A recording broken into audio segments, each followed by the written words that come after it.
There is this misconception about stress and pushing ourselves that I really need to address because it's bugging me.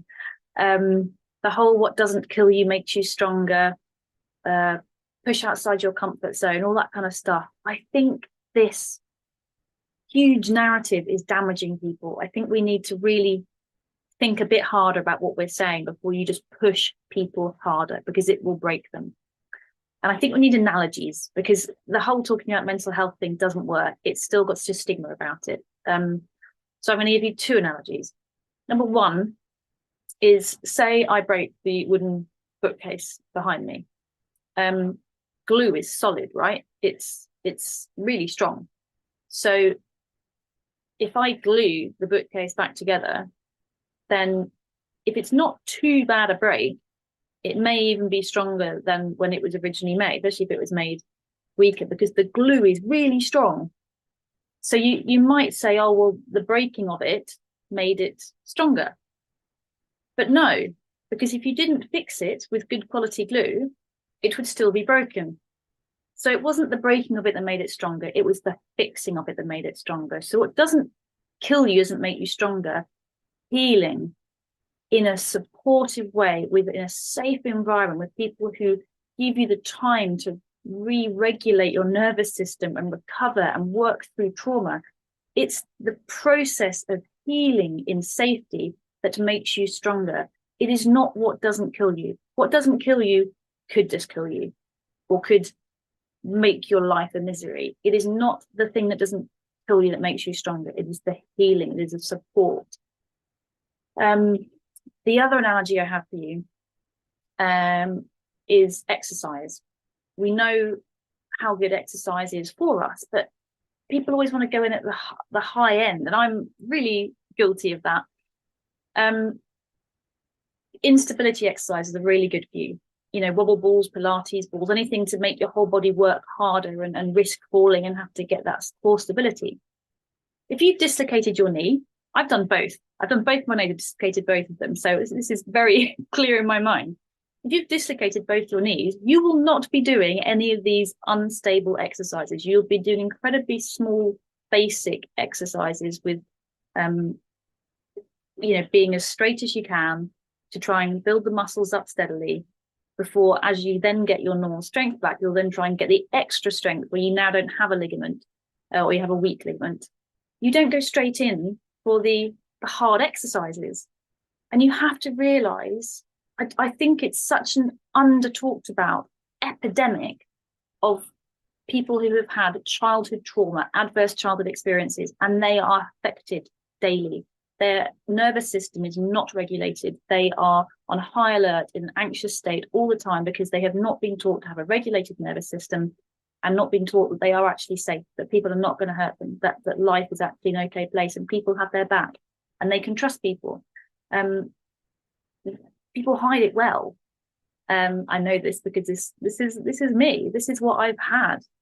And my way of hiding it actually was being a high achiever. For the people who do go out and do all the high level stuff, the most, intense things, so who look like they're okay, I'm not saying they all are, but can be people who are trying to overcompensate because they do not feel they're worthy unless they do a lot, unless they're perfectionists, and unless they achieve, and unless they're the best at everything. And if you then go and do all these things, you're just overstressing an already stressed nervous system. And the reason that I did high adrenaline sports constantly is because my nervous system was not regulated to safety. It was regulated to high stress. So I searched it out all the time until my body had nothing left to give, and it basically collapsed because it had no adrenaline left to live on, and I'd exhausted everything. And now I can't do anything high adrenaline because my body is so weak.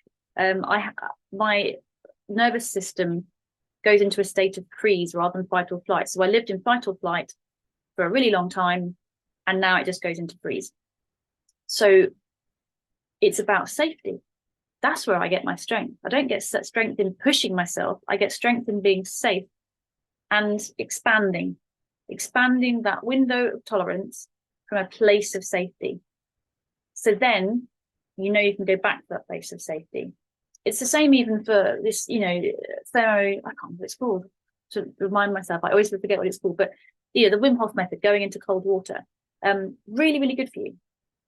But the actually submersing yourself in ice cold water, if you have already a struggling stress response, a struggling nervous system, submerging it in ice cold water is going to tip it over the edge. So you're going to have people out there, you'll say, oh, go and do ice swimming. That's really good for you.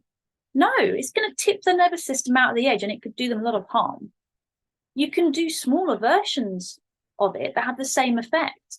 Look up, oh God, is it brain spotting? Which is just movement of the eye, a bit like EMDR, to calm the nervous system, submerging your face in ice cold water rather than just your body. That's where the actual nerve endings start here. So when you submerge your face, you're going to have the same effect as you do with your full body submersion, but you're not going to have that shock response to the whole body that putting the whole self in ice cold water is. So I know I'm always going in a really roundabout way of making my point, but you don't just look at these lists and go, right, I have to do this big thing to make me better. Oh, ice bathing is good for you. Pushing your limit is good for you. Go and, climb a mountain, go and do this big thing and you'll be pushing yourself and it's good for you. No, it could break you because you might already be really struggling. And you have to remember when you're saying to people, oh, just get on with it and go and do that, you'll be better. You don't know what state they're in. And if somebody has got a completely deregulated nervous system, what they need is support and they need a calm person next to them.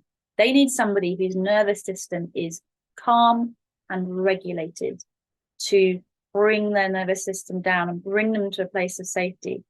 Only from a place of safety can you grow. You need those foundations. And I think we just need to go through life a bit more, remembering that most people do not have those firm foundations to push off from, to grow from. So don't force them to grow too quickly. Pushing people is brilliant. We are so capable, far more capable than we know we are. But when we're in a state of stress, we're living in the monkey mind and this subconscious state, just looking for threat. And no one is going to be at their best looking for threat. You're going to be at your best when you're in a regulated state and you can do what you're choosing to do, not what your subconscious brain is telling you to do to keep you safe. They're two very different things. So yeah, we want to get the conscious brain going. Think about it. Where do you make your best decisions? At work, in a stressful environment, or when you're in the bath or in the shower or having a walk out in a low stress environment? Your brains work better in a low stress environment. I'm going to stop rabbiting because it is a really important subject to me, but just be careful. Don't push yourself, don't push others unless you know you're in a regulated state to push from. Don't do it for the wrong reasons. You are a human being, not a human doing. It's okay to rest. Okay, see you soon.